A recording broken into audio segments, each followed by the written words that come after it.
Good evening. It's March 16th. This is the advisory committee meeting. A little after 7, I'll call the meeting to order.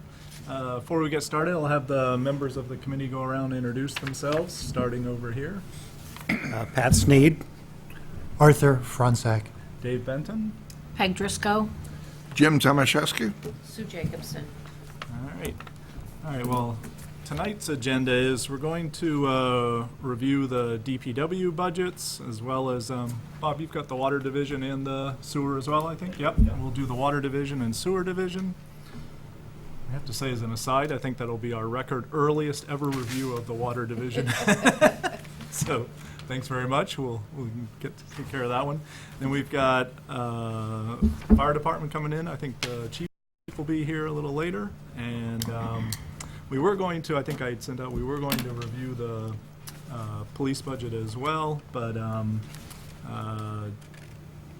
Chief Stone is out, and Jack will do the police budget when we meet next week to review the rest of town government. So we will defer that one. And if we have time at the end, maybe we might, maybe we'll spin through the warrant, take a quick look at what we have on there, as well as maybe we'll try and cover the some of the standard articles that are just the boilerplate articles, more or less, that we have each year. We also have some minutes to approve before we disperse. So why don't we start? Bob, you guys, you're more than welcome to come on up. I think we all have your handouts, so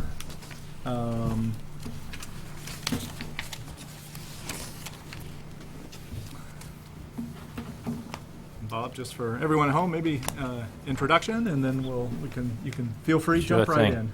Good evening. My name's Bob McGee, Director of Public Works, and along with the what I'm prepared here for is if I also gave you a handout with some capital improvement items. I don't know how deep you want to get into that. It's a very expanded list of needs that total some $4 million if you go to the bottom line. But I try to prioritize them just a little bit about the capital. Okay. But I think we probably want to just start out talking about our budget in general. And I think what you have in front of you is a pretty much a summarized, not so much a detailed line item. The Department of Public Works consists of 6 different divisions. So we have the highway, the grounds, vehicle maintenance, we have solid waste, we have 2 enterprise accounts now. We have water that we always have had. And as of last year, we have a very small wastewater division. We also have fixed budgets. They're not really divisions, but they're like snow and ice, landfill, things that don't have salaries, right-of-way lighting, fuel, and veterans' graves. Okay. I think that covers all of them. But if you look at the first page, I'm hoping that you have, so we're all looking, if I think should have thought about putting that up on the screen so we could all set one set of eyes on it. But the first page that you're looking at is just a real summary. You can see that the columns for DPW, you have water and you have wastewater, and then you have your totals underneath it. But for the DPWs, you see the approved FY16 budget. To the right of that, you have our proposed asking budget, the FY17, and you can see to the column, the math on the right, whether that increases or decreases per our request. A quick look at that. You can see the DPW total expense, total budget request includes salaries and expenses. Salaries for everything that we're going to talk about tonight is just something that is contractual. I did mention, I did single out an increase in salaries in the highway department because I'm requesting additional funds in overtime. Okay. And when we get to highway, I'll explain, if you're interested, why I'm looking for a little bit more money there. But you can see the DPW total budget request is in excess of, it exceeds last year's request by $117,307, which represents 6% increase to our entire budget, salaries and expenses for DPW. That's the That's 4 different divisions. The enterprise account water, our request this year is less, $10,302, or minus 1% from our approved budget of last year. Wastewater, which, if some of you don't know that the wastewater, we took over the Meeting House condominiums, the town center wastewater treatment plant. Very small plant, but it's now municipally operated, and we created a budget for that based on the information we had going into it. It's almost like starting up a business. We didn't really know what was going to cost us to run that, or what we were going to charge to operate it. But after operating it for a year and understanding a full year's cost of service, we came up with a pretty good budget in 2017. It got some feedback from the condominium association, which represents the largest users of the wastewater, and they very much appreciate the fact that we're taking over the municipality has taken over the wastewater treatment, and it's less for us to operate it as it would be for a profit organization. Okay. Enough said about wastewater. But if you could, and you, and at any time, just stop me and ask a question. Okay. I've got far more detail than I gave as a handout. But the next one's a little bit more detail, where it breaks down the divisions within the DPW. And you can see the increases that I had mentioned in the summary, where they came from. And from here, you might ask what the increases, what causes the increase, and I have that breakdown for you. But in the DPW, we have administration, we have highway, we have grounds, cemetery, vehicle maintenance, solid waste, and the fixed expenses, which I've mentioned. And the other 2 divisions are the water again and the wastewater. In administration, which is at the top of the page, from FY16 to FY17, you can see, salaries is, I don't know what we could talk about there. Those are contractual obligations. And salaries throughout the entire DPW, I can't report to you that we've increased any positions or added any positions. Okay. I think last year we added 20 hours. I'm not sure if it was last year or the year before. So as far as salaries goes, as we go down here, the only increase in salaries, once again, is in highway, where I'm looking for a little $5,000 more in overtime, Okay. which we consistently overspend. All right. A couple of questions. Sure. Yeah, fire away, Matt. It's there's just a few expense items that seem to account for the bulk of the jump. But just in particular, cemetery expenses have tripled pretty much. Highway has a big bump dollar amount, but it's not so huge as a percentage. And then the other, actually, really, vehicle maintenance is up quite a bit. And then, of course, for increasing the snow and ice by 25. So I guess really the one that sticks out to me is that tripling of the cemetery, and maybe that grounds number of 15,000 as well. Just Might Brian, be- you give yeah, us it a might little be more worth to- detail on that. Yes, yeah, kind of go through each of the expense ones for, the ones that have changed. I'll be glad to. We Yeah. can, if we want to take it from the top of the page, I'm going to bump right Sure. into that. All right. It's unavoidable anyways. Yep. And And if there's any kind of one-time, I don't know if you'll have some one-time in the 17 budget or Yep. any one-times in the 16 budget, just to kind of keep the comparisons in line. that is the case, and All right. I'm going to point that out to you.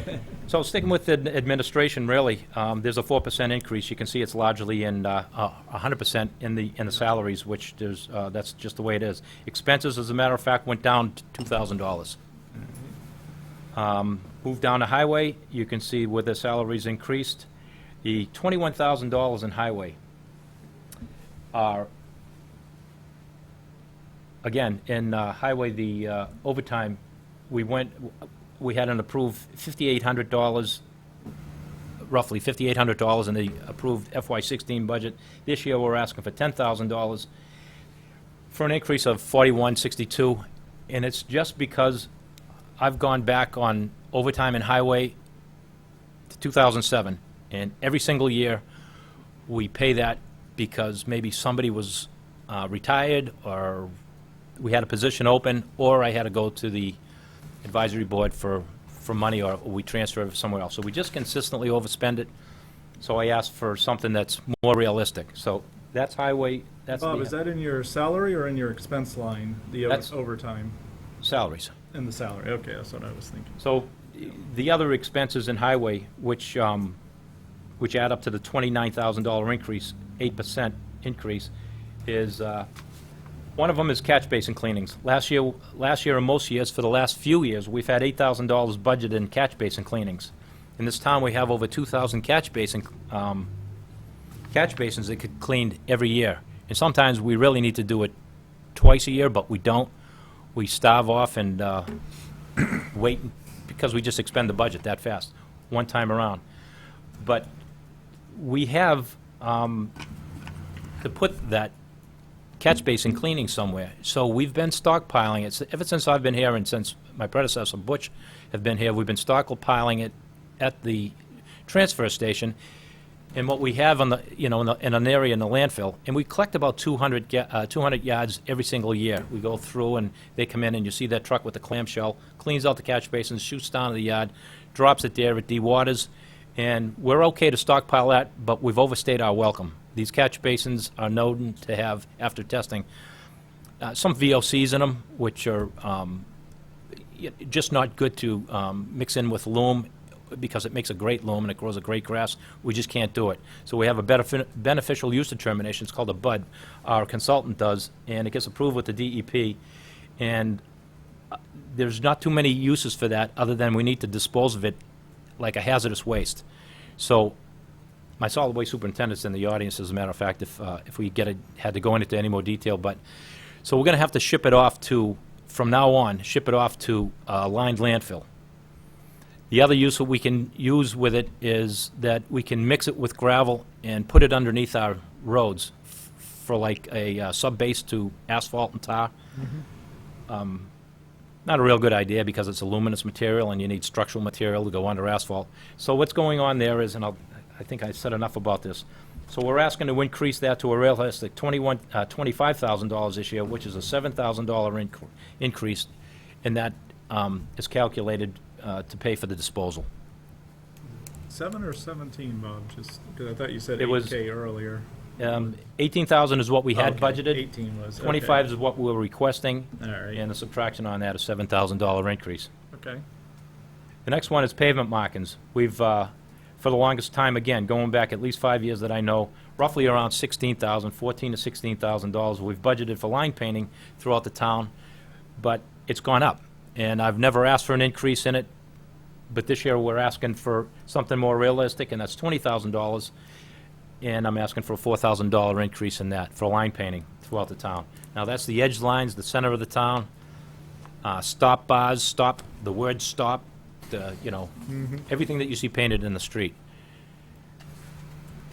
I worked for the city of Newton, and it was about $117,000 up there, so this isn't a real lot of money. But the other line that we've increased from $10,000 to $15,000 for an increase of $15,000 is town center maintenance. And that is so we can go around every year and have some money to repoint the stone wall that goes around our town. The whole character of the center of the town requires that it's upkept. Or in 5 years, we're going to be ripping it up, or in 10 years, we're going to be ripping it up. We don't want to do that. So if we can have a little bit of money like this every single year to go around on these cobbles and blow them out where they might have loosened up. We go around with a compressor and we put a hard wash to it or a power washer, blow out all the joints that are loose, and we repoint it. Then we seal it. Then it goes through a winter, and we plow over it, and it beats it up bad. And then we salt it, and the salt and the concrete doesn't get along. So the sealer prevents against that. So there's a whole bunch of things that we need to do in the center of town. There's iron rod, there's sets of stairs, there's iron rod fence. Just recently, I don't know if you've looked at the train station, we put a fence up, I an did iron rod notice. fence. It's Yellow. How do you feel about that? Yellow, right? Yeah. Right across from the laundromat? That came as a request from the police. It was pretty good because when the people get off the train, they want to get to their cars and they don't go to the, Crosswalk. they just cross anywhere. Yeah, the herd. And so now they can't. You gotta get my meaning, so, I was And even- wondering, if we did that or if that was the MBTA. no, we did it. Interesting. We did it. It's a good safety thing, now it's there. Does it look like an elephant? I don't know. No, I think Did you it's see nice. it? Yeah, I saw it the other day. Yeah. I kinda like it. I It didn't like look it. bad. I didn't. Yeah.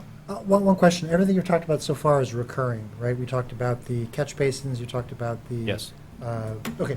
I'm gonna stop when there's a one-time request, and Okay. I'll tell you what's going on behind that. Hey, well, I'll try to move I asked quicker, the too. fences at one time, but Okay. So we have pavement markers, we get the town center maintenance, I've asked for an increase there. Water quality devices are something that every town has to face with MS4, the drainage, with our drainage. We have water quality devices which, so you get catch basin goes to manholes, and eventually it outfalls somewhere. Before it outfalls, we have a sedimentation device as often as possible. And what that does is that keeps the solids in and lets the water get out cleaner. And these sedimentation devices are something that requires a Vector truck to clean. We talked about catch basin cleaners with the clamshell. It's a mechanical thing that drops the water back in, but the Vector machine it's a much larger expense, and I've proposed that we do it every 3 years. Well, the 3 years is up, so this is a once every 3 year type of for a hit. And so here's $5,000, and Okay. when you look at highway, there's $21,000 that I've just explained to you. Grounds is the next division within the DPW. Expenses of note. One, nothing to do with salaries. Salaries are what they are. One expense is a line item that we added this year, and would like to repeat this if we can, and it's called holiday expenses. Call it what you want, but we're asking for $4,000 repeatedly because of the Christmas lights and the work that we do in the center of town around the holidays. We've been doing it with guys and poles and reaching as high as they can to get Christmas lights around the trees, and it just, it doesn't look that good. We can't get that high, and we sacrifice guys for the better part of a month to get this all done. This here will give us a crane that we can go to the top of a tree, and because these trees are getting bigger now, they were small when we first created the center of town, but now we got to get up in the air and need it. So if we're going to do it, we're going to do it right. And if I had to give up a line item, I guess this, you could talk me out of it, but and put it in there, and that's what that money's for. How much was that one about? That was $4,000. Okay. Actually, I have a cheat sheet here I could pass on to you if you want at the end. Contracted services, I've asked for, we fund $20,000 and have been for the last few years. I'm asking for a $10,000 increase that, and that is exclusively for tree work. What we do in that line item there is we call it tree maintenance. The word maintenance is non-existent. We don't go around and prune trees. We don't have the money to do it. What we do with trees is we react to when they fall, or when we know that they're going to fall over, we take them down. So that money is just a history of spending that I've studied, and we overspend it, and we lean on other line items to make up the difference on it, or sometimes even Chapter 90 if we're doing a street. So basically, that's an emergency type fund, and that's the increase we're asking for that, so that we don't have to lean on other line items to subsidize it. The next one, $500 increase in irrigation. That's irrigation repairs and stuff that we have in the town center. We have some at Pond Street, but that's only $500. All right. And really, that's it for grounds. Yep. And that explains an increase of about $14,000. The next one in cemetery. Arthur, you asked about that, and that is a one-time hit. I could easily take that out and level fund that division if we get money in the CIP to pave, and that's what we're asking for here. This is a patch job to pave the cemeteries. The asphalt where people drive through and walk through and the sidewalks are falling apart, and we go out there and we just patch it in, and much like our streets, it's got a lifespan. And I don't know when we did an extensive, repeat that. In the CIP, you'll notice I've put some $35,000. That's to take up what's there to repave the entire, and that's just the Norfolk. We have 2 cemeteries that we maintain. I'm not talking about Pondville at all. I'm talking about Norfolk Cemetery. Okay. So that's it. It's a one-time hit in that for $15,000. And that budget is so small, it looks like sorry. 63% increase. The next one, Well, can we go back to that for a second? Sure. How you doing? Good, how are you? Great, thanks. Sorry I'm late. Literally just got off a plane. The cemetery grounds, are we at a capacity in there, or is that something the No. town has to look at in the future? No, but because you asked, not too long ago, just a few weeks ago, Jack was asking me if there's any abutting land for purchase. We're not maxed out, and I'm not sure, how can you, I guess you could do a scale of how when people pass on, we use, but sometimes it happens a lot, and sometimes we don't bury anybody. But if I were to do a percentage, Jim, I would think that we probably at anywhere between 60 and 80. That's the best I could do, shooting from the hip. So it's not an immediate worry, but it's something if 10 years from now, it could be that, you got to go somewhere else, and you never want to do that.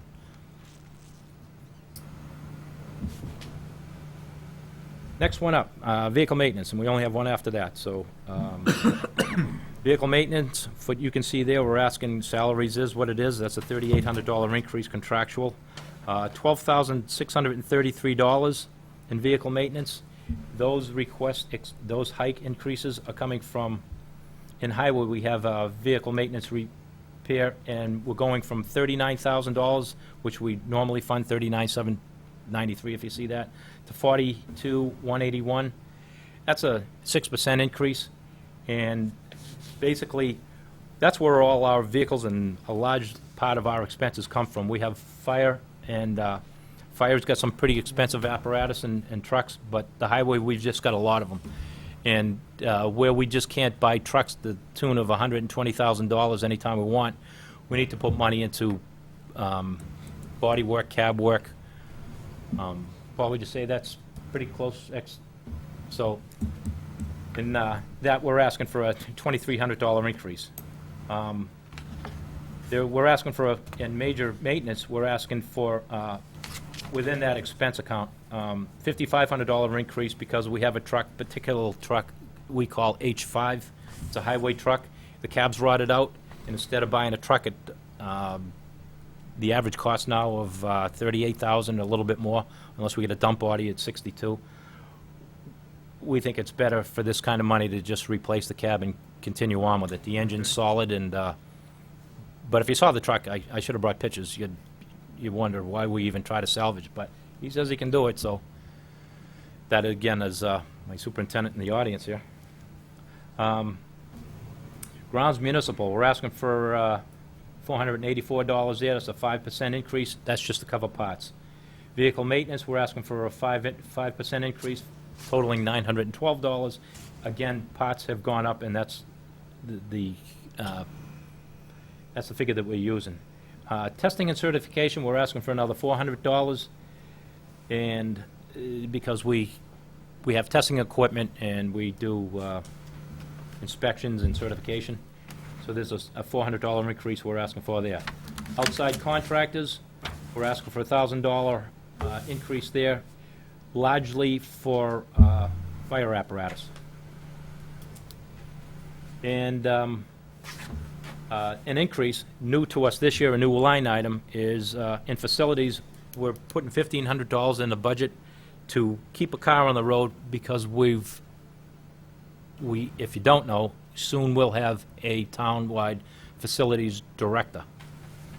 Currently, if you remember, just to give you a quick background, Toby retired from the schools. He took care of the schools. He was the maintenance engineer. I don't know what you call it. But anyways, the proposal here is that we have a guy on. I've met him.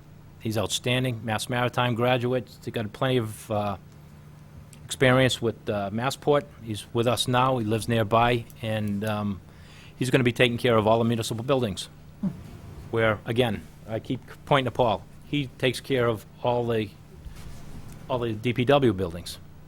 Now, he'll slowly turn the reins over when this young man gets his feet wet. But we're asking, long story short, he has a vehicle. We're going to give him a used vehicle that we've retired, and $1,500 a year just to fix it up, keep it running. really, the only other thing is there's another $260 in diagnostic testing equipment. And that totals vehicle maintenance increase of the 12,633. We add the salaries, and it's 16,443 Okay. for a 6% increase there. Solid waste, we treat solid waste, that's the next division, we treat solid waste as if it were an enterprise account, but it really isn't. We play that game with the numbers, and what we try to do is, well, again, treat it like an enterprise account. The solid waste, the expense increase there for $6,000 is a 2% increase, is largely in salaries. So Okay. there really is nothing of note there, just Oh, that's fine. other small things. But really, if you want to take a look at our fixed expenses, besides snow and ice, they're level funded. And we feel we can work with that. And What are the landfill expenses, Bob? Since it's the same budget, is it just the same type of Land- cost every year, or? I well, was just the curious, like- landfill's a capped landfill, Yep. and it's a movement that the DEP. Also, there's no more landfills really in Right. town. But there is post-closure in the landfill, and what it is we've created an elevation. We've buried stuff to the point where we've capped it, we've lined it underneath, we've lined it on top. Now we have the solar panels on it, nothing can grow, no root system or anything like that. But there's a long, what do you call it? There's a long period of decay going on that needs to be monitored. We have leachate that comes out of it. It's a liquid form. It's piped from the center of this landfill, like the heart of the landfill, and it goes into a structure. It's a hazardous waste, and it needs to be disposed of, and it needs to be trucked off-site. So some of the line items, just for instance, we have engineering. So it's not someone like me or anybody on the payroll that can, really communicate with the DEP and certify that this is okay and that's okay. So we have an annual BUD that I mentioned before that we have done every year for catch basin cleanings and other hazardous waste that we have. Engineer reports that need to be done. We have underground tanks that need to be inspected, certified, and reported on. So we have leachate removal, town trash removals involved with that, Okay. and that's landfill. Now, the only other thing I can, Maybe really, not- we've gone through the budget except for the wastewater, and And then fuel, I was almost maybe anticipating that one might go down, given the drop in gasoline prices. it's like your guess is as good as mine. We didn't bring it down. We do make phone calls, and we try to get their best estimate on what's going on. Yeah. And it doesn't happen then. It kind of falls behind, so you might realize that in the next year's budget. If we don't spend it, it goes back into the general fund anyways. It's just what it is. The bill comes in and we pay it, and we just try to budget the money to cover those costs. How Cover have how have you been running this year? You had to ask. I don't have the budget in front of me. Paul, do you know where we are? We've done very well this year. I would think, yeah. We've also done 3 years when it crawls up so fast and we can't. I understand, but this year, you should be under budget at this point. And I can tell you that I watch the prices very closely when they drop, we keep those tanks stocked. So Do we have, what type of capacity do we have to buy? we have 9,000 gallons of each in capacity. Okay. And this is the first year that we've been able to keep over 5,000 gallons all year. All right. Okay. Any other questions on any of the line items? One question, Yes. general question. This budget been reviewed by the selectmen, and then They have reviewed it. They didn't review it in front of me, but I took a lot of time with Jack, and we did it a couple of different times. So I didn't, this time we didn't. Normally, that is the process. I'll review it with Jack real quick, we'll go in front of the selectmen, but he did that, and I wasn't available at that time, so, you are quite early this year, so. yeah. All right. Really not much else, other than we have a wastewater treatment Right. plant, and rather answer your questions on that. It is what it is. What's causing the drop in the water fund? And then I'm assuming our water rates expected to be the same for the Yeah. coming year? Okay, water rates. And have you Just a hard study in what we spend and what we give back each year and stuff Yeah. like that. So it's just been running good. Our system is, there's good news and there's bad news in water. The good news is that we've really captured our leaks, and so the repairs and all the things that we've been faced with are not going to the outside contractors. We had our own superintendent for a while, and what we saved with him didn't go to our Right. consultants. We had that knowledge in-house, and we just have had good luck with it. So, again, it's an enterprise account, so it goes right back to retained earnings. And we don't expect any increases this year in water rates. Okay. And do you know what retained earnings are at right now, Bob? What do we I'm have? going to guess they're a little bit over $1 million. About $1 million, okay, That's up from $50,000 6 years ago. okay. Based on that, some people, if they are listening to this on TV, they say, why aren't you cutting rates? Right, What we did as a game plan. We've recovered all our leaks. We've got a pretty tight system. The bad news that I didn't mention, which I was just alluded to a second ago, is that we're running out of water. Not to panic. We don't have to go moving out of town or anything like that. We have plenty of, well, one of our saving graces is that we have two 1 million gallon tanks, so we have great storage. And we take all night long to fill those tanks. If we have one fire, then we get a little bit worried. We have two fires. I don't know what we're gonna do, but but building retained earnings is gonna give us the money to go out and build a new well, find a well and do it, and we'll be really thankful that we don't have to finance $2 million to do that, because we have $1 million sitting there. In terms of the leaks, I remember years ago, we used to have, I think it's before you got involved, but was as high as maybe 25, 30%. 50%. What is it now? We were feeding two Norfolks, one underground, and right now we're down under 10 for sure, but right around 5. And the problem we had with people's pipes breaking and everything like that, is that past us now? And It happens. We do leak detection twice a year, and we had a little finance. We would run in the bank for some of the people that couldn't do it, but we were coming across these pinhole leaks, but they've been recovered. So the program that we put together in 3 years, we've gone from 50% loss at our highest loss rate to where we are today. Extremely good news. That's good, real good. Just, when I was first on this committee, which is probably, I don't know, 8, 9 years ago, something like that, the retained earnings were at $1 million, roughly. And people were raising the question about why is it so much? And then over the course of 4 or 5 years, with drilling and exploring and so forth, it got down to 250 or something like that. So just in case anybody who's listening in happens to, rise to the question as to why can't we cut the rates, $1 million can go pretty quickly when Go you're quick. drilling wells. So it's I think, a very reasonable level of reserve to have on hand for an enterprise like that. Bob, do you have a time frame for when you're anticipating trying to get a new well in place? Well, what we did last year is we had approved at town meeting $108,000 for exploration. We started that last year, and the winter interrupted us. In that process, we've drilled on 3 different sites, and we've hit refusal, which means that before we found the water that we needed, we hit like ledge. One of the properties was across from the prison. We went after the town-owned property, because going after the town-owned property eliminates the purchase of and sale of land. So there's a savings right there. So we're moving around, and we've got a few more sites before we can say Excelsior.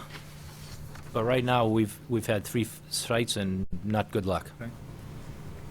Get 150 gallons a minute. It's not worth putting $1 million into, because you can get that in anybody's backyard. We're looking for something that's going to pump out 5,000, 6,000 gallons a minute. All right. That's about it. All right. Great. Any other questions? All right. So Bob, at the moment, like you said, you dropped off, you've got a detailed list of potential capital projects and items and purchases here. Is this at the moment more informational as some background information? Oh, no, we're buying all this for sure. Yeah, exactly. I try to put what we can't live without up top. Okay. And a lot of times that comes with the smaller number things. And, Yeah. you know, you look like at the ABI infield groomer. We have baseball fields and football fields. This is a one-stop, all type of a piece of equipment that I think is affordable. And, Okay. you know, if you look down, there's just Alright. those types Yep. of things. Yeah. I think we have capital scheduled in is it Yeah. next week or the week after. I think it's Can't next week remember. with Okay, Jack. so- So I think Jack is gonna Is take accumulate everybody's. everyone's Yeah. capital requests. All right. All righty. All right. Well, we'll use this as background, Bob, and Sure. and work through it. All right. Great. You got it. Thanks Thank very you. much, Thank you Bob. for your time. Yep. 9.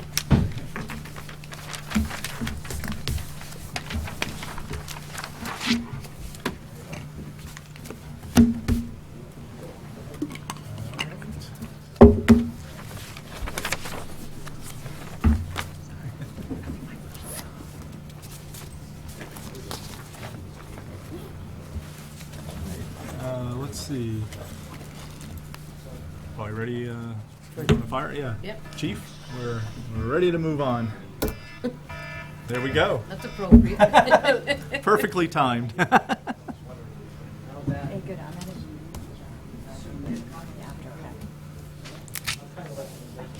Yeah, you didn't, nothing came to me.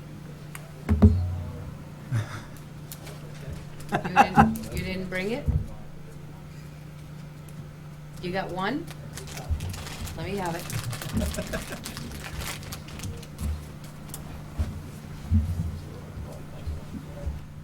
We have not been before the board of selectmen, so I'm kind of the cart before the horse at this point. It's all right.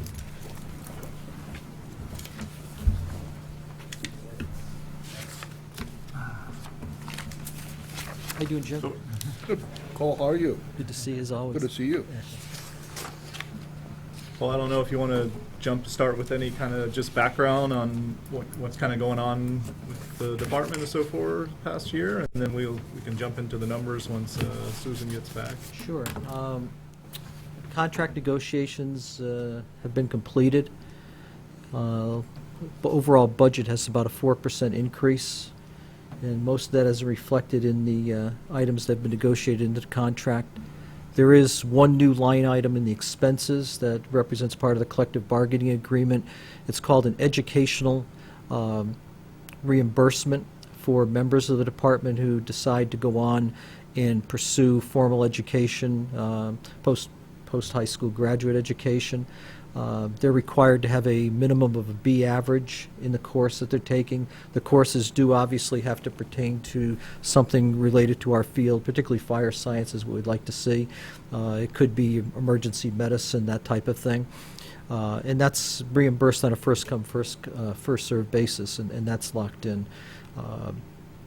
The one item that will not show on this document tonight is we're attempting to still grapple with ensuring that we have minimum staffing during the day, 7 days a week. Well, we've added firefighter William Getchell, who has his EMT. He's completing his paramedic. He was hired last year after the town put forward the funding for that position. We had 5 people who applied for that position. None had their paramedic certification. So we're going through the process with William at this point to finish his EMT. I'm sorry, his paramedic. Once his paramedic is done, he'll go on to the fire academy in Stowe for 10 weeks, and at that time he'll come back out and be a full-fledged firefighter with us. Right now he's serving provisionally in that day position. Day position is very critical because over 75% of our workload occurs basically between 7 a.m. and 7 p.m. That position works 8 to 4 generally. We do include the 42 hours by contract, so there's a couple of hours in there that he makes up in the course of the week. And that position served us very well in terms of being able to ensure that we have staffing for both the ambulances going out. I can tell you that the number of transports that we've had has increased. That revenue stands annually now around $320,000 that comes back to the town. We have a very good contract with the Department of Corrections now for transporting inmates, which certainly enhances what we're receiving in revenues for our ambulance transports. Overall, the first couple of months of this year, unprecedented number of incidents that we've responded to. We had the near tragedy at 12 Tucker Road. We're very fortunate how that incident played out. But one of the things that we're looking for moving forward is while we cover Monday through Friday with that extra position, Saturdays and Sundays are still deficient. We had put together a $45,000 cost to do that. Some questions, as we had some basic discussion with Jack, came out in terms of, we're looking at that sum of money, are we better served by adding the 14th career position? And my response has been no, because that position would be locked in by shift.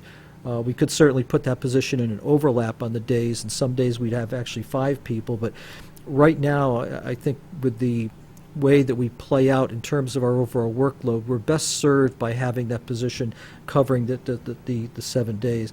The pushback on that's been twofold. I mean, obviously, there's an issue moving forward, as Jack advised me yesterday, in terms of where we are in the budget process of having a deficit that we need to climb out of. So Jack was less than supportive of that. We do have a fallback position, and I had a chance to speak very briefly with Jack about that today. And that position right now, it would be a building block to get to the Saturdays and Sundays. And that involves periods of time when I'm not here and the deputy chief is also unavailable. One of the things that comes hand in hand with this position is, while I wear the tie and the white shirt with the nice badge, I am an operational component of the department. I may have to deliver EMT services, and certainly if you awake some night and I'm standing over you doing a blood pressure, I'm doing my very best, honest injury. And the medics are coming. But that's one of the things that we're looking at. During the periods of time when the deputy chief and I aren't here, and we have the 3 people in the station, we really place that shift lieutenant in which I think has become a critically dangerous situation, because that position is now forced to ride in the front seat of the engine as opposed to being in a car responding to an incident if it's a fire emergency. In a medical emergency, that person's going out the door with the shift officer's vehicle and the ambulance. The ambulance transports, he's basically left alone at the station. And not knowing that he has reinforcements coming, particularly the chief or the deputy. I feel, I won't include the rest of the fire, but I feel it's urgently important that we allocate some funding available to identify those particular times when we're not available. I have my wife and I have 2 grandchildren now. Certainly I spend probably more time in Connecticut on weekends than I have in 2004 when I first arrived here. Deputy Chief is also involved in a number of things that go on socially. We are here. When we're here, we're available 24 hours a day, and we respond 24 hours a day. I feel some misgivings being away from Norfolk on these weekends, but I feel I have family obligation, and certainly I want to watch my grandchildren grow. So to do that, it is a detraction in terms of the level of service, and certainly in the ability to have direction and provide that level of service so that you know that we're ready to go. The number that we're toying with at this point is $10,000 to be in a separate account. And our budget has been structured now over the past few years. The first deviation from how we recall people was 2 years ago when the Board of Selectmen endorsed putting the station coverage in. exceedingly successful program, because every time the ambulance transports now, we recall 2 people to ensure we have minimum staffing, and that just enhances the ability of getting the second ambulance out the door. We first started the program, and we have to thank Jim Lehan for really pitching in here. We first started the program, we had about 15 to 20% situations where we had a second call within the 2 hours the ambulance was gone. We're now approaching 50% on those recalls. So the people who are coming in generally aren't just waiting for the call. They're responding to an emergency, a subsequent emergency. And it seems as time has gone on, we're seeing more and more multiple incident periods, as opposed where you have a call at 8 o'clock and then one at 12 o'clock, that type of thing. When I first started here, we were doing about 3 runs a day. We're now starting to get up into the 5s and more. During the first part of this year, we've had days where we're putting out 13 to 15 runs a day. It's been very, very busy as we started. We're starting to level off a little bit now in March. So those are the things that are hand in hand in the budget. Otherwise, realistically, there's very little change. There's some change in our contractual services given the amount of technical equipment now that we have available for our paramedics. We now have 2 devices called Lucas presses. So in the situation we're dealing with a cardiac arrest, we have the device which will actually perform CPR for us. Unfortunately, we do use those quite frequently. We formerly had 1, now we have 2. Each ambulance is so outfitted. We have the electric hydraulic stretchers now in both units, and as you know, we've had two firefighters leave our department on disability from back injuries. And on the newest ambulance, we were fortunate enough to ensure that through the state funding for that ambulance, we included a stretcher lift. So now the only time that the personnel need to do anything with the stretcher is very minimal in terms of actually getting it into position. It has basically a cantilever set of arms that come out, lifts the stretcher up, and puts it back in. So it's a nice piece of equipment, and for $30,000 it should be. When we replace the next ambulance, obviously we'll add it there. So that accounts for the increase in our maintenance. I think our budget has been very frugal over the years. Certainly the 12 years that I've served here. I know we've done our best to maintain the line. Last year, I know we turned back a significant amount of money. We got to the point where we didn't have a lot of incidents that required extra help, and that contributed to that. We also ran a spate 2 last year where we didn't have the ability to have people available. Particularly last summer, we gave up $11,000 in billable income to mutual aid calls. There was approximately 50% of time last summer when there was only 1 person in the town of Norfolk to provide any level of protection and response. Moving forward, we're hoping that we have firefighter paramedic Kate Howarth returning to our community. She was formerly with us as a call firefighter, left us to go to Canton. She has decided to leave Canton and to return here to a position that's open. And certainly, as I mentioned, William Getchell being involved in this as well. They both basically either live in town or in a contiguous community. So we think that that's going to have some bearing. And I can't thank Sue enough. She's the best. If you sent them to me earlier, Cole, I would have had them for It's everybody. Jack's job. Mr. McGee came in with all his copies He was brown. earlier today. He was brown nosing. Thanks, Ann. Okay. All right. Well, great background there, Cole. Okay. Let's see.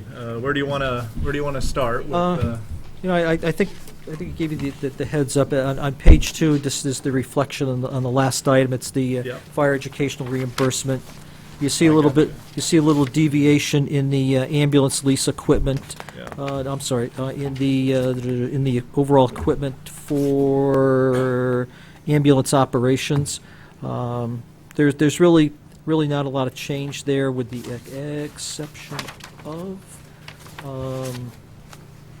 uniforms, which is additional 1,000. Again, that's by contract. So, Okay.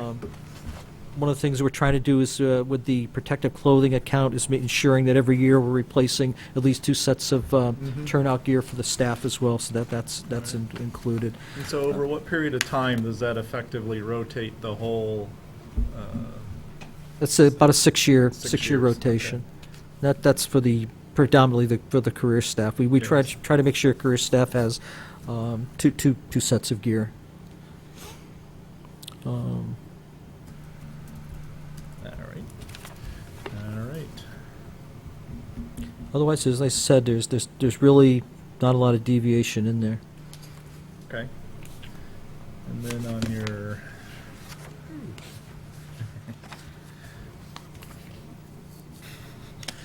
Yeah, your numbers are fairly consistent, Cole. I'm not sure what.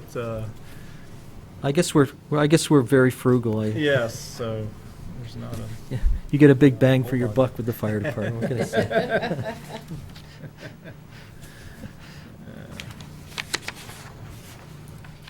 You know, I think as time goes on, the discussion frequently have with Jack with the department is, Jack has been very, very supportive since I've been here, in helping us, and I think he has some frustration at times that, that I'm Tom Hanks and someone else plays the role of Shelley Long and we're the money pit.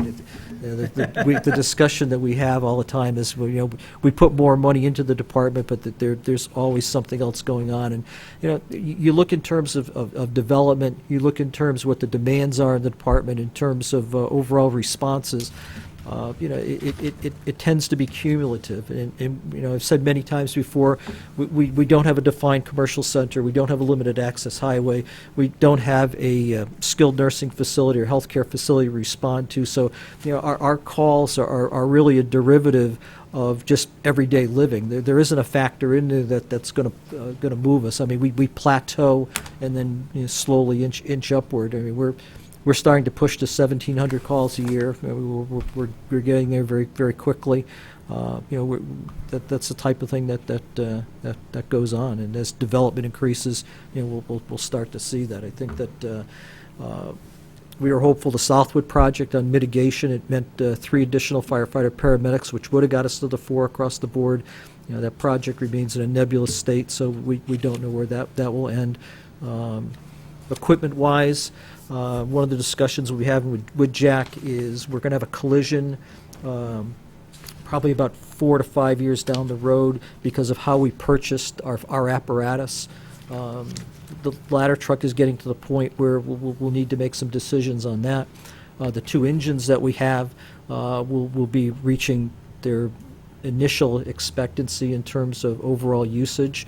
Our tank truck is well in arrears, and we've been running that as such without replacement. But there is going to be a significant collision on that. The other instances that will come forward is our breathing apparatus will require replacement in the next 2 years as well. We're hoping to obtain federal funding for that. We're very hopeful that that'll take place, and that'll eliminate that expense. Because that will probably run us pretty darn close to about $50,000 in terms of overall replacement. Okay. Oh, the one thing I didn't mention, Yes. there is an elephant in the room. We have assumed and we're provided with a new position of administrative assistant. Marie Simpson was delivered to us. It was divine intervention. It really was. That we now have someone down there to really do a lot of the things that I've been forced to do over the years, the deputy chief and the shift officers, and it's provided them a more opportunity to do shift training and to take care of the other situations that go hand in hand, the daily operations. Marie's involvement her involvement has been exemplary in terms of her ability. She really enjoys being with us downtown. She's been a tremendous asset. We have her now. She's in charge of all the ambulance billing. She's also in charge of all the certification and reporting to the state for their paramedics, which we have to do every month. She's in charge of tracking all of our training records. as well as the day-to-day stuff that goes on. She's been a tremendous asset, and you just wonder how we were able to get along without her for this period of time. And that's a big bump in the budget. I mean, she's well over $50,000 a year with her years of service here. So that's a big impact there in terms of of absorbing it, but well worth it. The only commitment that Jack That's this year, yes, right? yeah, as we okay, move yeah. forward, the only commitment that Jack made me promise is that I wasn't going to turn her into a firefighter EMT and that she'd stay in the building. Yeah. And then Colt, the ambulance, we purchased that this year, right? One of the ambulances. Yes, and that was through the great thoughts of the Commonwealth of Massachusetts Yes. Department of Okay. Corrections. And when did that get delivered? We put that in service about a month ago. About a month ago. Yes. Okay. All right. And the international ambulance that we had, which is about 10 years old now, Jack was good enough to let us keep that. We're going to use that as a special services vehicle. The old special services vehicle, the large international beer truck, for lack of a better nomenclature, is being put out in surplus. And the old ambulance is being outfitted right now to carry absorbents, pumps, other sundry items that go. We're also looking to put an awning on it so that we have that ability to shield ourselves, particularly during our time at Community Day every year, as we cook our hot dogs and hamburgers. Right. So that's been a real boon for us. And moving forward, of course, I mean we're anxiously and enthusiastically waiting August of 2018, where we'll be actually in a building of our own. Renovated and ready to go, and we'll actually be able to put all of our assets, our rolling stock, under roof and under climate control. That's something that we're all looking forward to. Along with the regional dispatch center, can't say enough about that. Cole, there was a lot of things in the paper, the Globe, earlier this week or last week about doing a study on what happened with that fire that killed the two firefighters at Boston, I think, last year or 2 years ago. And it came, one thing that came out, it looked like it was calling for more training and other equipment. Does that affect us in any way? It's funny you asked, and I think I've said this once before. The level of training performed here, which absolutely has nothing to do with me, by the way. I'm just the front guy. The level of training that we have has created a situation where our staff is really coveted by other career departments. We brought in a call firefighter, Ryan Conley. He started with us, and within 6 months, he's in Bridgewater as a firefighter paramedic. Kate, who started with us, went to Canton. Unfortunately, she's come back. We just lost firefighter paramedic Tommy Nicholas to Rentham.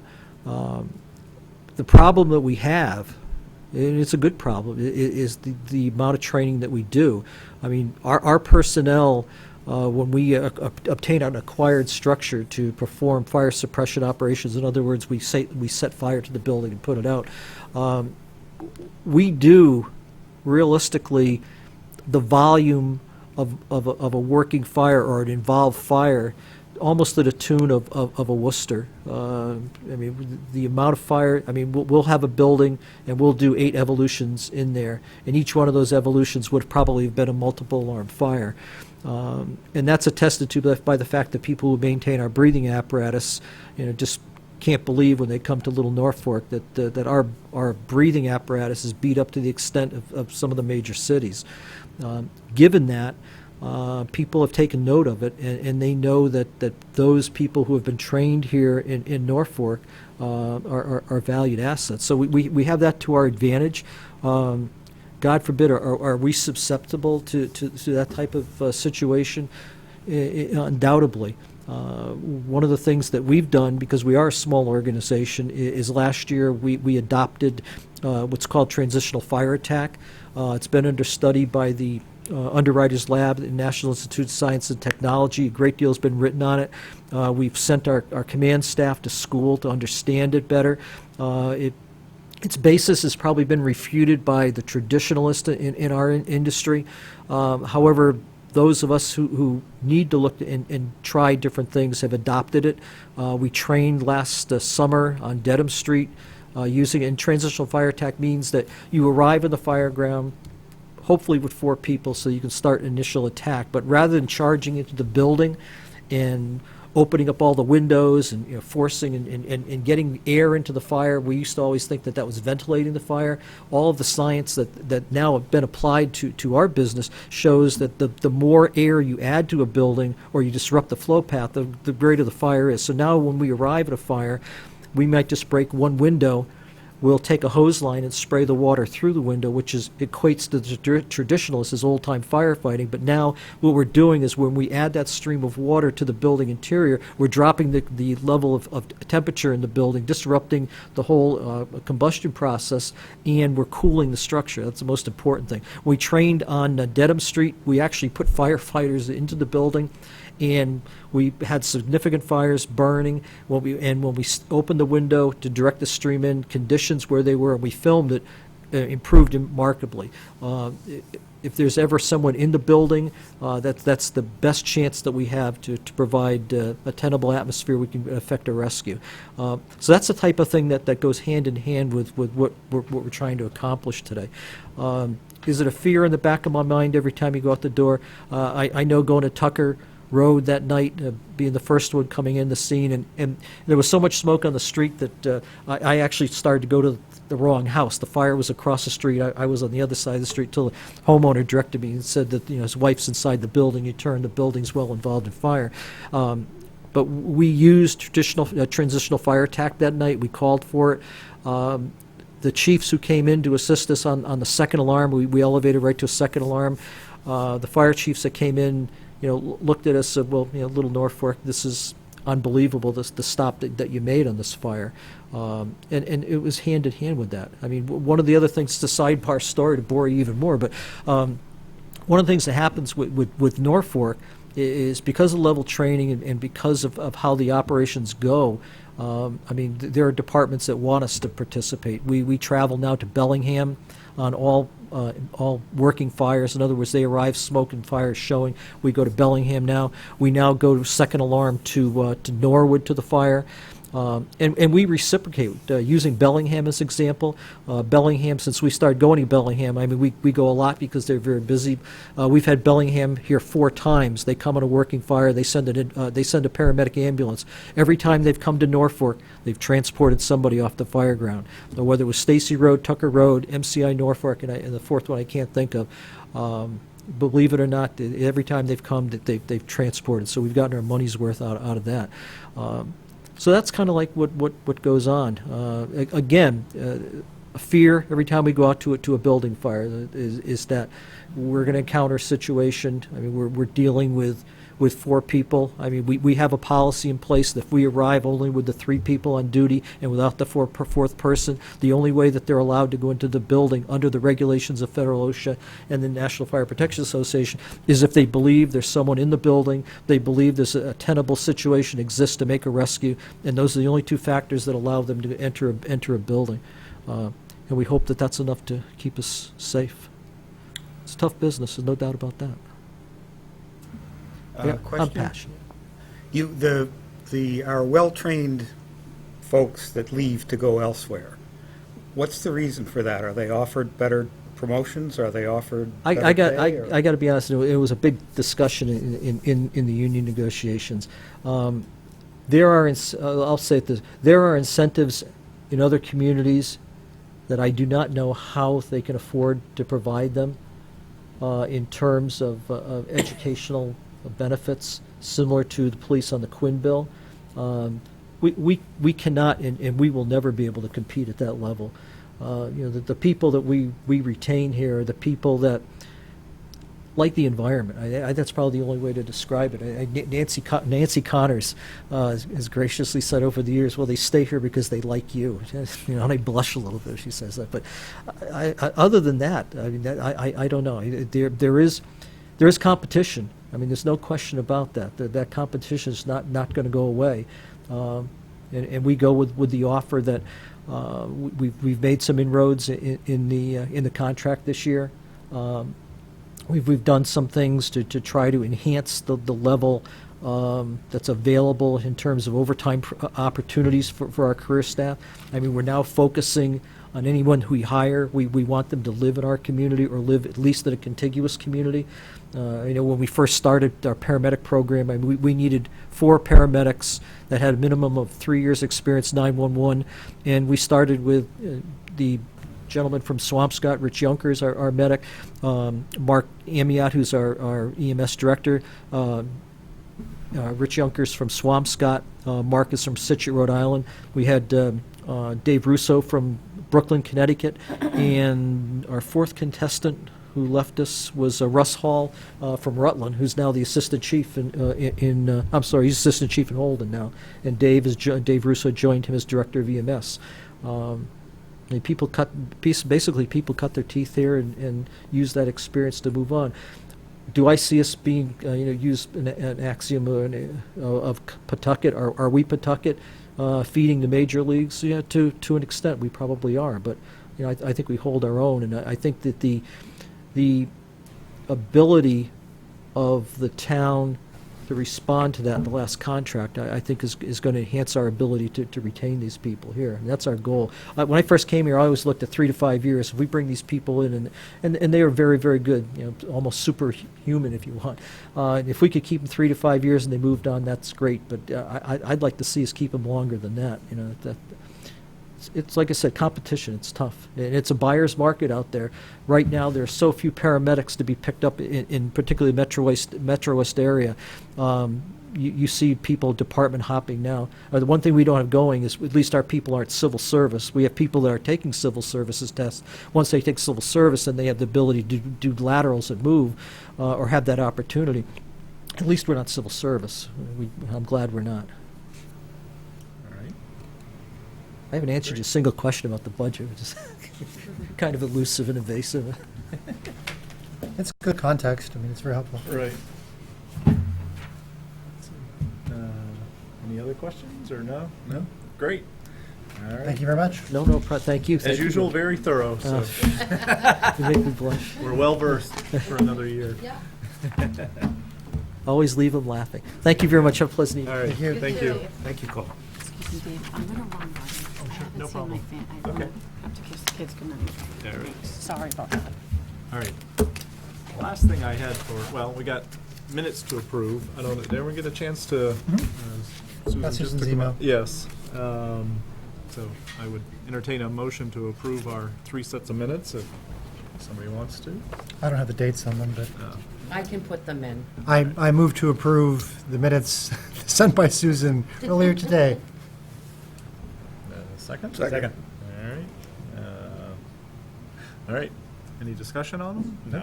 They were relatively straightforward, I thought. So all those in favor? Aye. Aye. All right. Opposed? Abstentions? All right. Unanimous. The other thing we could do, since it's not incredibly late yet, and we could maybe knock off these, or if we want to kind of go through the warrant, we could probably vote the standard articles and just get those taken care of, so we don't have to come back to those as we get a little more crunched.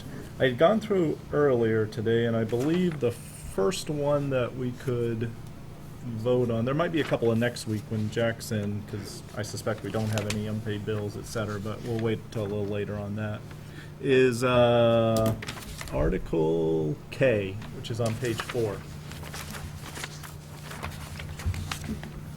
Which is, Chapter 90. yes, which is basically the annual article that authorizes us to take the Chapter 90 funds from the state, which is the road repair work.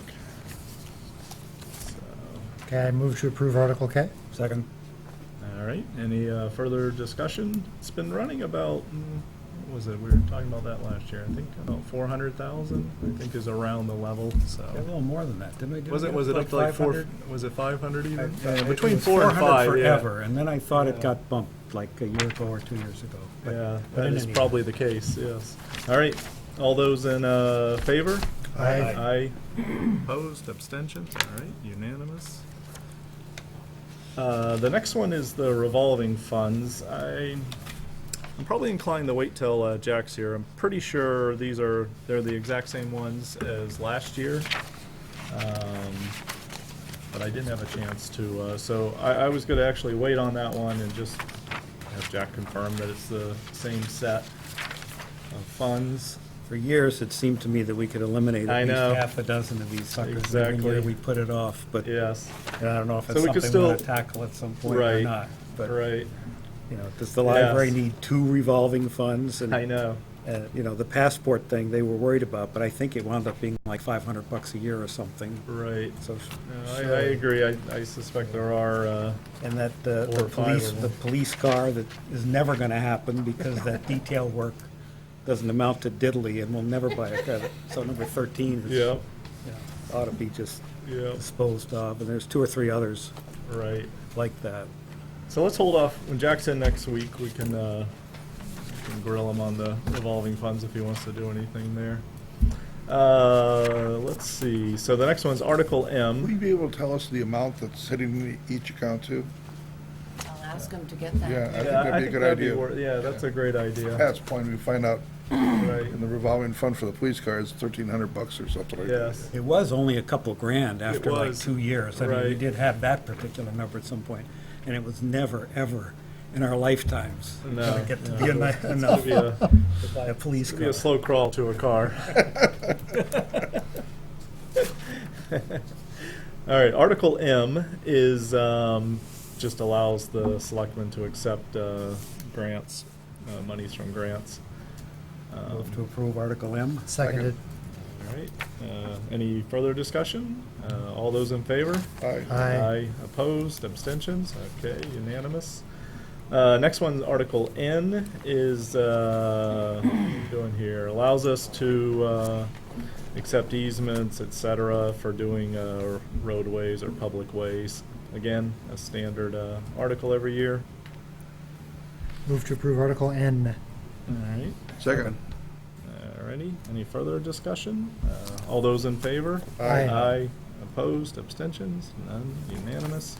Article O, same class, right? What's that? Article O is in that same category too, yeah. Well, slightly different in the sense that I think as opposed to accepting here, we're able to sell, so move it in the, so allows the selectmen to sell any surplus stuff that the town may have. Has this happened before during the year? I can't recall. Didn't he just Not a- mention something about selling surplus? Didn't the chief just say something Exactly, about you're that? right, then old, You mentioned the old ambulance, right? Yeah. yes. Great, then I move to approve Article O. Feel the All energy. right, motion made and seconded. Any further discussion? All those in favor, say aye. Aye. Aye. Opposed, abstentions, all right. Let's see, then we get to the CPC articles. We'll wait till we have them in, which I think is also next week. Yes. Yes. And. Warrant C, I'm sorry, Warrant P. Well, we could do those, but I'm thinking we'll just, Okay. we'll wait till, Sure. It's just the we'll same. wait. Will that be, Cynthia? Yes, Cindy Okay. Andrews, yeah. All right, so, all right, I think that is it. I feel like there's fewer boilerplate articles than usual, so. So where's Article T, 387 Main Street? Where's that? All right, so, Article T. yes, 387 Main Street is. Look that up. It's, yes, exactly. It's the pond, when you go around the bend at, the paint place. Oh, yeah, yeah. Right before it. Not the big one on the left, the little one that's next on the left, where you see a lot of people play pond hockey in the winter. So I think it's that and the surrounding 18 acres around it is 387 Main Street. I can't remember. I was on CPC for a while, but I think Yeah. that may be it. I think that's what it is. Is Article U must be some kind of time-limited revolving fund that's been sitting out there that we haven't known about? Yeah, exactly, because it's a reauthorize, so I don't know. That was kind of interesting, and then, We'll find out when they're in. yes. Very interesting. And then the other thing is Article R, the Norfolk Conservation Fund. I wasn't quite sure what the Norfolk Conservation Fund is. I've not heard of that I wasn't sure if it was something new, or, Well, R is the. Jeff, any? You're talking about the Community Preservation Fund? Yeah. Yep. Yeah, so we'll find out next Wednesday what the Norfolk Conservation Fund is. It's probably something that came up when they did the land on Medway Branch. Yes. They probably had some expenses that were significant enough that they wanted to put some money aside for them. And that probably set a standard for future purchases. Okay. Did we want to vote on Article 1? Well, we don't vote that one. That's the town election. Right, which happens, do we, oh, interesting. Why is this submitted in the form of an article? That's technically the beginning of town meeting. Okay. I don't remember it being there before, I guess maybe it always has been. No, it actually, yeah, no. Fair enough. So, Well, that's yes. right, because we have been electing a moderator every year, but. Right. Oh, that's right, I don't recall seeing this article. Yep, yep. Right. All righty, well, Had library trustees revolving all the time, too. yes. Well. Yeah, there it is. Yep. Maybe I just haven't paid close enough attention. And that is it for the standard articles. So, I don't know, I don't think we have anything else. We'll take a I move to adjourn? move to adjourn. Second. All right, all those in favor? Aye. All right, we are adjourned. All right. Thank you. Thank you.